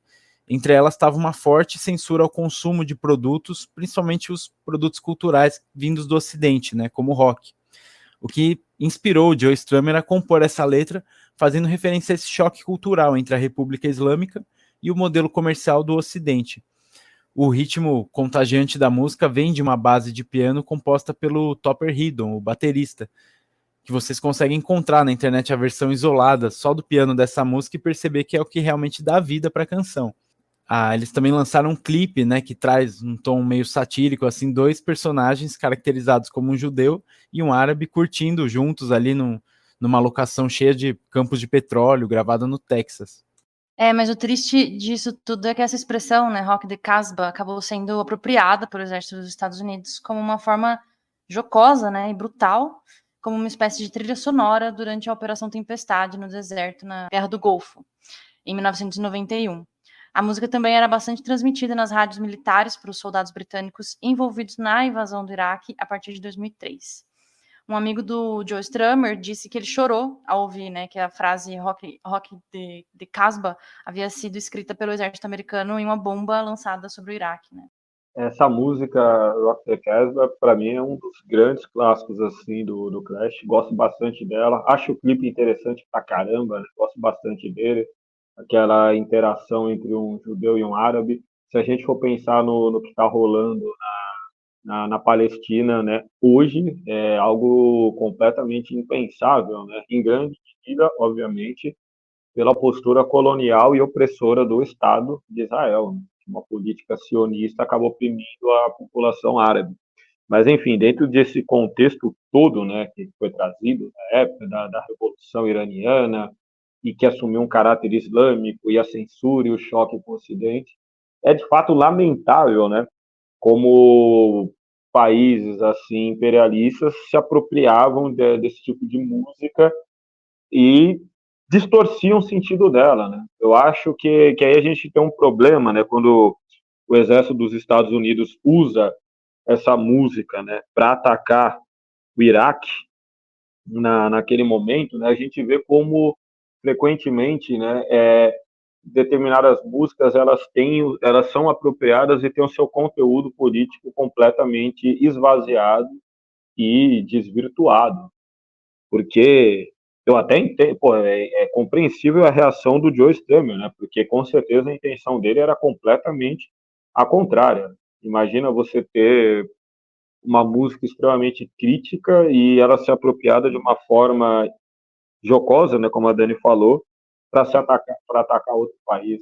Então a gente vê muito isso, acho que no geral, né, como músicas e artistas assim no geral que têm um conteúdo mais crítico, eles são apropriados com diferentes intencionalidades e esvaziados no conteúdo. É muito complexo isso. Né? A gente viu, por exemplo, né, saindo um pouco da história do punk, a Volkswagen fazendo um comercial com a inteligência artificial da Elis Regina, tá ligado? Então, aí você pega aquela música como Nossos Pais, você não usa, a música é crítica, você não usa completamente a música, né? Todos os trechos, justamente você esvazia o sentido dela, né? E a gente vê isso naquela época com o Clash também, né? Não, e a Volks que torturava, que deixava funcionários ser torturados dentro da fábrica, né? Então a coisa fica ainda pior no caso de como nossos pais, né, do Belchior. Então, de fato. Cara, mas esses episódios de usar rock pra torturar, eu lembro daquele caso clássico do Noriega, né? Quando os Estados Unidos invadem o Panamá, enfim, para derrubar um ditador que eles mesmos tinham criado, uma ditadura que eles mesmos tinham inventado. E eles usaram. Você me contou essa história, não foi, Dorim? Que eles usaram Metallica, que eles ficaram tocando Metallica dia e noite no. Foi um ataque sônico, né? Que eles fizeram, eu não lembro o artista. Mas. Porque também é um método de tortura que eles usam, pelo menos não sei se usavam ou ainda usam em Guantánamo, né? Aí eles colocaram um paredão, assim, paredão mesmo de som do lado de fora de uma embaixada, que acho que o Noriega tava, até ele ficar doidão e não aguentar, né? Até ele sair, cara. Pedir pra sair. Absurdo. Os caras torturou ele com música, cara. Nossa, é horrível brincar assim, mas se tocassem isso, eu sairia, eu não suporto. Pô, você imagina ficar ouvindo 3 dias Unforgiven em looping? Não dá, né, cara? Pelo amor de Deus, Aí foi de Metallica, que fique bem claro que a gente não tá falando aí que o que vocês curtem é uma bosta, tá? Mas, pô, Metallica é barulhento pra caramba, altos decibéis, pô, imagina isso por 3 dias tocando direto, ninguém aguenta. Acho que se ficasse tocando, sei lá, pô, a gente tá falando do Clash, ficasse tocando London Calling repetidamente, assim, por 3 dias, até eu ia ficar doido. Tem uma hora que não dá, mano, você pira, cara. Não tem como. Mas é muito louco pensar, né, falando sério agora, como a música, né, ela foi usada até como tortura, né? E se a gente for pensar no rock, o rock se caracteriza por isso, né? Ele é barulhento, cara. Ele tem uma potência enorme. Então, isso vai, é só a gente ver nos shows, né? Quem nunca foi num show de rock, né, independente do estilo, e volta com o ouvido, né, fazendo aquele zumbidinho, né, de tanto barulho que tem. Imagina ouvir isso por 3 dias. E pra quem não ligou o Fato da Pessoa, só pra. Porque a gente ficou falando muito de Rock the Casbah, né? Mas Should I Stay or Should I Go, que em bom português seria vou ou não vou, né? Vou ou não vou? Aquele vou ou não vou? Vai ou não vai? É aquela famosa.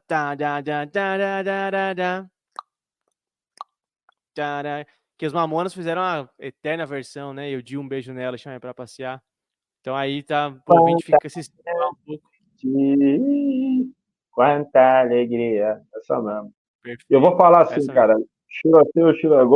Eu gosto da música, mas eu lembro que teve uma época que ela fez parte de um comercial de não sei quem, agora eu não lembro de quem era, e tocava em todos os lugares como você ficar puto, cara. E assim, eu gosto dela, mas ela tem uma característica que assim, eu gosto de música um pouco mais rápida. Não necessariamente todas as músicas têm que ser rápidas, mas ela tem um ritmo que me cansa um pouco depois de um tempo. Eu gosto de um pouco mais de velocidade. Eu peguei um certo ranço dessa música aí. Mas não significa que ela é ruim. Muito também, né, cara? Tocou muito, né? Dorim, mas você falou do Combat Rock aí, cara. É seu disco preferido, é? Fala um pouco mais dele aí pra gente. Eu acho que grande chance de ser, pelo menos, não sei se favorito, mas é o que eu mais ouvi, cara. Eu tinha o Combat Rock em CD e eu ouvi até furar o CD, assim. Foi realmente que eu ouvi. Eu ouvi bastante Clash, cara. Foi por muito tempo uma das minhas bandas preferidas, assim, na adolescência, principalmente. E o Combat Rock foi assim, pra mim era o supra-sumo, assim. Eu falava, não tem como ser mais bem feito do que isso, assim, porque o Combat Rock ele é mais elaborado, assim, né? Ele tem umas músicas assim mais introspectivas, ele tem meio tipo, essa faixa com Allen Ginsberg, tem, tipo, declamação de poema no meio, é uma doideira, cara, uma doideira. É meio imersivo, assim, e pelo menos foi o que eu mais ouvi, é o meu preferido, né? E ele foi, não só para mim, né, ele foi um imenso sucesso comercial, esse disco, mas ele acabou marcando também a saída do baterista, o Topper Headon, devido a problemas com vício em drogas. E no ano seguinte, em 83, sairia do grupo também o genial guitarrista, né, o Mick Jones, e após uma série de conflitos que ele teve com Joe Strummer. Dorin, e depois da saída dos dois, né, o Joe Strummer fez uma viagem à Espanha, uma viagem sabática aí dele, né, porque, enfim, a Espanha era um país que ocupava o imaginário dele, enfim, em parte pelo interesse pela Guerra Civil Espanhola e pela poesia do Garcia Lorca, né, um gosto adquirido antes mesmo da formação do Clash, quando ele dividiu um quarto de ocupação com a namorada dele na época, Paloma Romero, que era uma imigrante espanhola, né, que depois tornaria baterista da banda The Slits. Durante essa estadia na Espanha, o Strummer chegou a ficar, de fato, obcecado pela história do Garcia Lorca. Enfim, Garcia Lorca, grande poeta espanhol, né, que foi assassinado pelas tropas do Franco, bem no início da Guerra Civil Espanhola, né. O Strummer chegou a coletar diversos relatos sobre o possível local da morte do Lorca, que era, enfim, é desconhecida. E com a ajuda de amigos espanhóis, ele chegou a tentar encontrar o corpo do poeta, que até hoje está desaparecido, né. Os laços do Strummer com a Espanha e, sobretudo, com a cidade de Granada, onde ele ficou durante esse ano de 84, onde ele chegou a produzir um álbum, né, de uma banda local, foi tão forte que a população da cidade chegou a fazer uma petição para que uma praça da cidade fosse batizada em homenagem a ele, e essa petição foi aceita pela prefeitura local. Então, assim, gente, tem uma praça em Granada, na Espanha, chamada Joe Strummer. Muito louco, né? E a doideira desse negócio dele ter ido atrás, de achar o corpo do Garcia Lorca, fica ainda mais bizarra, porque naquela época, quando a gente falou lá, quando o Joe Strummer começou a tocar, que ele tocava com a galera dos squats, das ocupações, ele trampava de coveiro. Então, eu fico imaginando que ele já tinha o know-how, assim, né, de fazer uma exumação, cara. Então eu fico imaginando que... ele trabalhou de coveiro. Apesar dele vir de uma família que, né, tinha uma renda, assim, eu não sei o que rolou exatamente, mas ele passou umas dificuldades lá, e nessa época ele trabalhava de coveiro lá em Londres, né, metade dos anos 70, e aí quando falou, né, que ele foi na Espanha tentar achar o corpo do Garcia Lorca, eu boto fé que ele realmente pegou pá, pegou cavadeira tal, e falou, galera, vamos, porque, né, ele sabia fazer isso, né, então eu imagino que ele realmente levou a cabo isso, né? Pois é, olha só, às vésperas do feriado de finados aqui no Brasil, a gente tem essa história aqui de Joe Strummer caçando corpos na Espanha. Agora, como o Dorinho falou, né, acho que ele tinha know-how mesmo, já tem toda uma experiência, com certeza isso ajudou de certa forma. Eu também não sei dizer, né, o porquê que ele chegou a trabalhar assim, né, em algum momento da vida, qual foi a dificuldade, mas é uma história, no mínimo, interessante, né? No mínimo, curiosa, por assim dizer, né? Se vocês colocarem na internet Joe Strummer coveiro, Joe Strummer Gravedigger, vocês vão ver a foto dele com a pá num cemitério, na época que ele era riponga ainda, na época lá dos squats, que ele morava nas ocupações, ele de cabelo comprido, inclusive. É o passado renegado aí do Joe Strummer, antes dele ser punk. Você que não segue o Acorde nas redes sociais, então siga, porque a gente vai colocar a foto do Joe Strummer coveiro lá no Instagram, nas nossas redes sociais. Então segue a gente lá, porque você quer ver Joe Strummer coveiro? Não busque no Google, busque no Acorde. Segue a gente nas redes sociais. E a gente tá vendo que vocês estão ouvindo, que o número de público ouvindo não tá batendo com o número de público que curtiu a página no Instagram, entendeu? Então vão lá, que vai estar lá a foto, hein?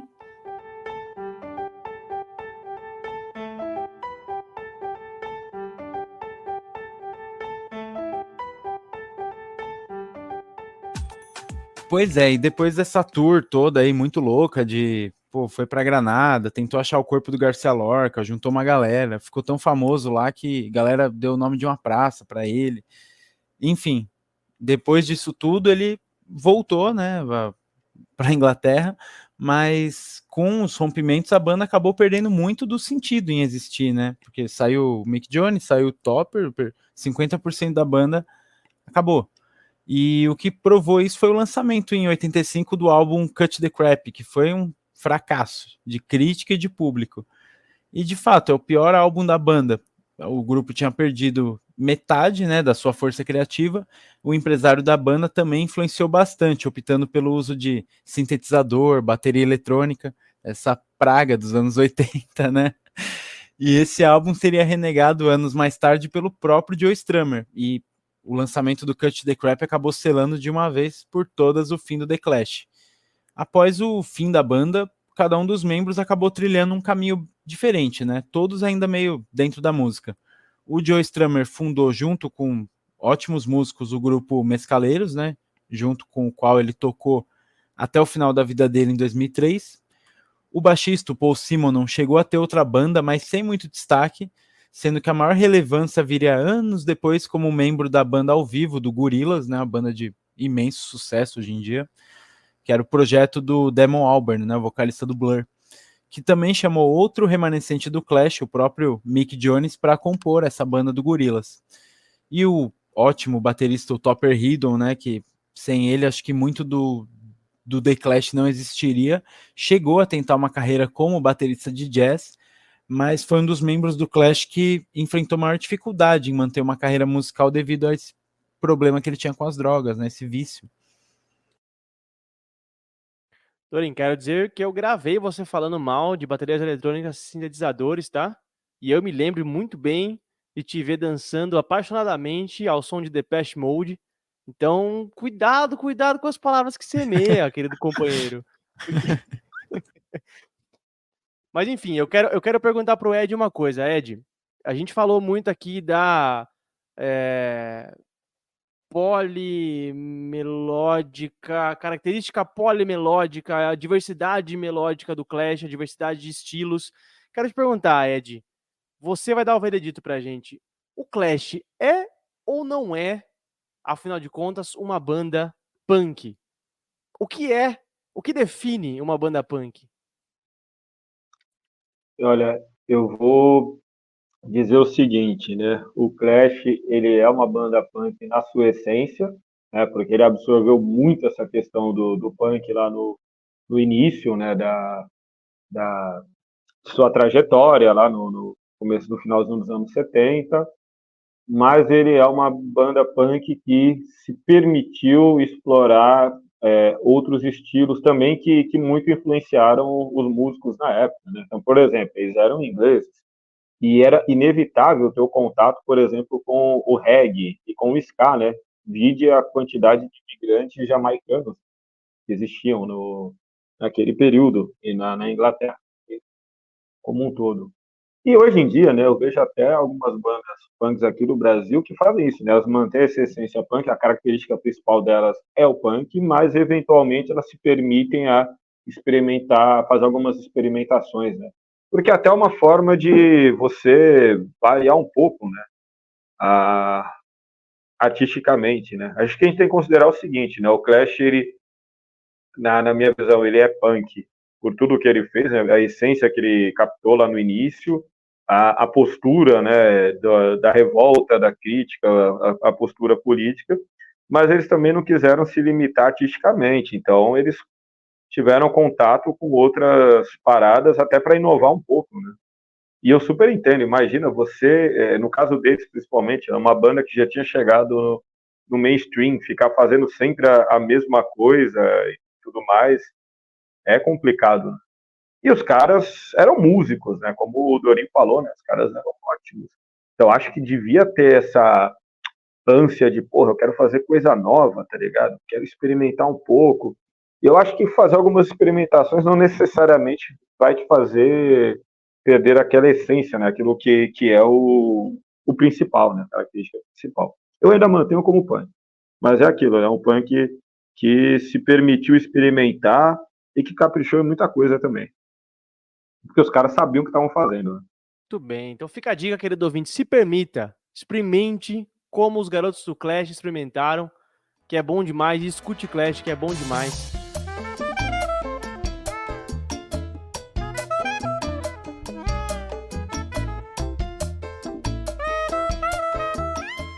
E agora eu quero dar sequência aqui ao nosso quadro. A gente não avisou o Ed sobre isso, mas calma, Ed, porque é muito simples, cara. É uma brincadeira de criança divertida, uma gincana estimulante que a gente faz aqui no final do episódio, que chama-se o quadro Fim do Mundo. A regra é muito simples. O mundo vai acabar e você tem direito a salvar apenas uma canção do Clash, porque ela é importante para você. Eu vou salvar uma, a Dani vai salvar uma, o Dorinho vai salvar outra e você vai salvar outra também, Ed. E no final, nosso desafio vai ser achar uma de consenso que vai ser depositada ali num bunker indivisível, pós-apocalíptico para a humanidade, que as futuras gerações devem conhecer uma canção do Clash, devem ser apresentadas ao Clash por essa canção. Então a gente vai brincar, os ouvintes também brincam depois, quando escutam o episódio. Quem ia começar? Não quero colocar aqui o convidado em maus lençóis aqui, não sei, o Ed vai começar, mas não, a gente não avisou ele, deixa o Ed pensando. Dani, vai lá, vai você. Eu vou lá então. Eu vou salvar para mim a música Lost in the Supermarket, que tá no London Calling, que é a minha música preferida do Clash. Quem me mostrou o Clash foi o Lucas, quem me fez ouvir o London Calling foi ele. E essa é a minha música preferida do álbum, porque, enfim, eu acho que é uma canção válida para salvar, até pro fim do mundo geral, assim, mas eu sei que ela não vai pro fim do mundo geral, então eu vou salvar para mim. Porque ela fala ela faz uma crítica, né, a esse suposto prazer fugaz, né, de comprar, dessa modernidade tão problemática, né, as pessoas acham que vão entrar no mercado, na farmácia, ou, enfim, no Twitter, eles vão achar uma saída para a vida e vão se sentir ali bem e tal, e toda essa sensação boa é efêmera, enfim, Lost in the Supermarket, para a gente não cair nas garras do consumo sem nenhuma consciência aí. É isso, vou com ela. Muito bom. Lucas Dorinho, manda brasa aí, qual que é a sua pérola? Cara, a minha vai ser Guns of Brixton, que também tá no London Calling, né, assim como a música que a Dani selecionou. E, cara, Guns of Brixton é absurda, assim. É uma música que é cantada pelo baixista, né? Pelo Paul Simonon. Tem uma linha de baixo, assim, maravilhosa. E eu lá, quando era moleque, né? Comecei a ouvir The Clash. Eu ouvia, assim, o London Calling da pior forma possível. Num fonezinho de ouvido meio quebrado. Então eu ouvia meio em mono. Então eu ouvia, assim, acho que metade dos instrumentos só. É tipo alguns álbuns do Beatles. Se você ouvir só um lado, você só vai ouvir, tipo, a guitarra e o backing vocal, uma coisa assim, sabe? E aí eu ouvia assim, falava, massa, pô, gosto, né? Gosto de Clash. Aí um dia eu comprei um fone de ouvido, de fato, que funcionava, eu coloquei e aí eu ouvi o baixo dessa música. Tum, tum, tum, tum. Puta! Aí fui ouvir inteiro lá no Calling. Eu falei, meu, cara, eu tava ouvindo, agora tipo, faz sentido isso aqui. Cara, eu falava, curioso, era uma música estranha, né? Porque era meio. Ficava uma parte em silêncio, às vezes tinha um instrumento, tava ouvindo em mono. Mas de qualquer forma, cara, aí eu acho essa música muito, muito foda. E essa música faz referência a um filme que eu não tive a oportunidade de ver ainda, mas é um filme de gangster jamaicano dos anos 70, que tem o Jimmy Cliff nesse filme também. É um dos maiores sucessos, assim, do cinema jamaicano da época. E a música é meio nessa pegada. Os caras, acho que o Paul Simon não tinha assistido e faz uma referência a esse filme. Eu não vou lembrar o nome agora do filme. Mas, cara, essa música é demais. Seria a minha música que eu salvaria pro meu fim do mundo particular. Quando eles baterem na sua porta, como é que você vai sair? Não é essa? Essa música é maravilhosa. Sensacional. Sensacional. É o Clash fazendo hip hop, né? Ed, quer mandar brasa, cara? Ou quer que eu vá antes pra você preparar a pedrada? Posso ir, então. Cara. Pô, realmente, eu curti pra caramba essa gincana aí, mano. E ao mesmo tempo é um desafio do caralho, né? Você pensar assim, puta, qual música eu salvaria, né? Tipo, a única música que eu poderia salvar. Porque assim, eu concordo muito com o Dorim, mano, sobre Guns of Brixton, cara. Pra mim é uma das minhas músicas favoritas, né? Eu gosto pra caralho, tipo, do Paul Simonon. Né? É até legal ver ele cantando, ouvir ele cantando essa música. Mas, assim, para diferenciar um pouco, né, já que Guns of Brixton foi, vou jogar a luz, então, em uma outra, né? A Dani também jogou, muito boa, né? Lost in Supermarket. Pode soar meio clichê, mas eu vou escolher London Calling, por conta da relação afetiva, né, que eu tenho com essa música, né? Foi uma das primeiras, assim, que eu conheci do Clash. Eu pirava no clipe, né? Eu ficava vendo repetidas vezes o clipe no YouTube, eu achava foda o instrumental, eu achava foda o estilo dos caras, né? Os caras estilosão, pá. E a própria mensagem, né, da música, né? Tipo, Londres está te chamando, cara. Falsa bitomania está enterrada. Londres chamando, veja, não temos ritmo, exceto pelo ressoar de cacetetes. Porra, velho, isso aqui é uma porrada, tá ligado? A era do gelo está chegando, o sol se aproximando, derretimento esperado e o trigo crescendo ralo. Motores param de funcionar, mas não sinto medo. Londres está inundando e eu moro perto do rio. Pô, isso é foda, tá ligado? E assim, pode ser meio clichê, porque eles têm uma porrada de música boa, mas pela relação afetiva eu vou colocar essa. London Calling. E agora passa a bola pra você, quero ver. Eu lembro a primeira vez que eu ouvi esse disco. Eu lembro onde eu tava, qual era a circunstância, onde é que foi. Porque me marcou muito. Assim, eu falei, cara, é um bagulho que eu nunca ouvi na vida, né? É muito diferente. E essa letra aí, sensacional, maravilhosa. Não, e é loucura pensar que, tipo, essa atmosfera toda do clipe, né, que é mó sombrio, assim, e toda essa evocação, a letra que o Ed trouxe, é, tipo, a porta de entrada do que seria o modelo neoliberal, né, da Thatcher lá, que tinha acabado de implantar e que foi meio que a trilha sonora do pesadelo que todos os países cedo ou tarde iriam viver, né, cara? Perceba que todo mundo salvou. Do London Calling eu ia ser do contra, mas eu não vou poder. Só não vou conseguir. Eu vou ter que salvar. Pro meu fim do mundo particular, eu vou salvar Spanish Bombs. E não é por conta da história saborosíssima do Joe Strummer na Espanha, que é maravilhosa. Mas eu vou salvar porque, enfim, é o Clash cantando em espanhol, em partes.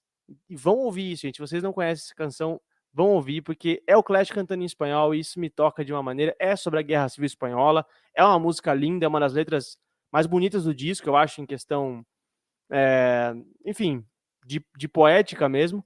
E é uma canção que me marca muito.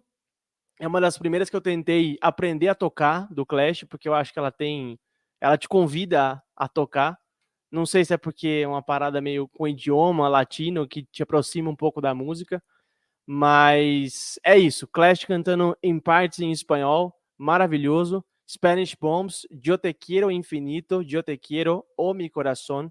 Claro que ele canta com um sotaque extremamente carregado, não é tão limpo assim igual eu cantei para vocês, mas é uma das melhores músicas do disco e é a que eu salvo para mim, porque sempre que toca eu me emociono. Spanish Bombs do Clash. E agora é que são elas, hein? Eu acho que o nosso convidado de hoje, Ed, adiantou a escolha geral, mas assim, só uma hipótese minha aqui, tá? Eu iria com London Calling para a humanidade, porque eu acho que não tem como ser outra. Se alguém se opor... Cara, não me oponho. Eu acho que London Calling deve ser salvo para a humanidade. Enfim, Ed, nosso convidado, veio com a melhor já. Então eu acho que a gente pode embarcar aí nela e salvar ela como um consenso aqui do grupo. O que vocês acham? Eu vou dar a honra, né, de salvar a canção do convidado, porque senão ele não volta mais aqui também. Então, vamos lá, London Calling, porque queremos gravar outros programas. Não, que é isso, pô. Se não fosse salvo London Calling, eu ia entender completamente, porque é difícil mesmo escolher, tá ligado? É muita música boa, mano. Eu, por exemplo, cara, se vocês tivessem falado assim, eu salvaria Guns of Bristol, eu salvaria, pô. Facilmente também Guns of Bristol, cara. E Spanish Bomb, pô, vocês só escolheram pedrada também. É foda, é difícil, mano. E é isso que eu acho que é uma coisa muito louca, tá ligado? Eu acho que se tivesse mais gente participando hoje, se pá, essas outras pessoas escolheriam outras músicas também, tá ligado? Porque você tem uma variedade muito grande. De repente alguém aparecer com Rock the Casbah, Magnificent Seven e tantas outras, mano. Mas é que a London Calling é aquela que às vezes acaba mexendo com a gente, porque, acho que o Dorin falou uma coisa muito louca, né, do clipe, né, aquela atmosfera sombria. Isso, eu me chamava maior atenção na época, tá ligado? Porque na época, eu era moleque, eu não entendia tanto o conteúdo da letra, tá ligado? Eu entendi algumas coisas, mas eu não entendi o sentido amplo, né? Tipo, o que é neoliberalismo, sabe? Essas paradas aí. Eu manjar porra nenhuma. Mas a estética do bagulho, a sonoridade, porra, isso aí é foda. E aí quando você cresce, você entende o que está sendo dito, ou acha que entende pelo menos, fica melhor ainda. Perfeito, é melhor fechamento, melhor conclusão. Eu ia salvar Churecer, Churegol, mas como o Ed falou mal, eu fiquei com vergonha. Mentira. Muito bem, então, super trunfo da canção Protesto, cola aí no seu álbum, London Calling, do disco homônimo do Clash, salva para a humanidade. E você também pode brincar com a gente, comenta aí no Spotify, no YouTube, onde quer que você esteja nos ouvindo, qual é a canção que você, querido ouvinte, salvaria do Clash. Pode concordar com a gente, discordar, meter o pau, descer a lenha, a gente não se importa, a gente quer que você engaje com a gente, beleza?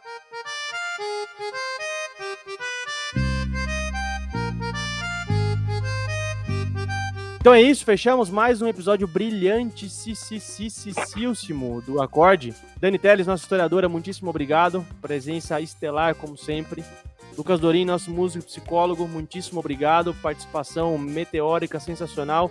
E Ed, nosso convidado, sem palavras, meu camarada, grande amigo, muitíssimo obrigado pela sua presença. Te deixo aí uns minutinhos para você mandar um salve geral para os ouvintes.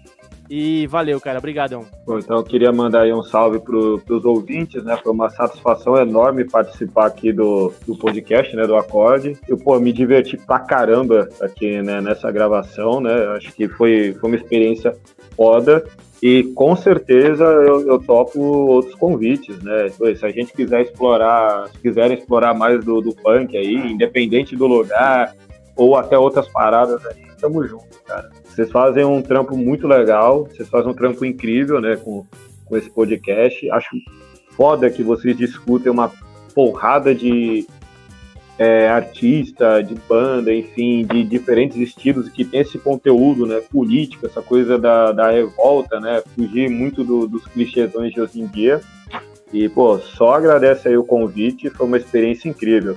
E queria acrescentar para os nossos ouvintes que quando começou o podcast, o Santos estava empatando 1-1 com o Flamengo. Ganhamos o jogo. Nem eu estou acreditando. 2-1. Não acredito. Vamos escapar do rebaixamento. Vamos escapar. Aí isso vai gravar, vai aparecer no programa e no final do ano a gente vai e cai. Aí você depois corrige. Então, estamos na luta, eu acredito. Caramba. Eu acredito. Eu tô na campanha contra o rebaixamento do Santos. O Alvinegro Praiano é um patrimônio brasileiro. Mais do que... Tamo junto. É isso. Ed, valeu, super obrigado, cara, de verdade. A gente espera para próximos episódios, com certeza a gente vai te chamar. E muitíssimo obrigado a você, querido ouvinte, por ter ficado até o final de mais um episódio do Acorde. Não solta a nossa mão, que semana que vem a gente tá de volta com mais um episódio brilhante sobre um cantor, uma cantora, uma banda, um movimento musical que tem a ver com as lutas do nosso povo. Thank you very much, muito obrigado por estar o Rei Pelé, do Santos, do Ed. Até a segunda-feira que vem e tchau!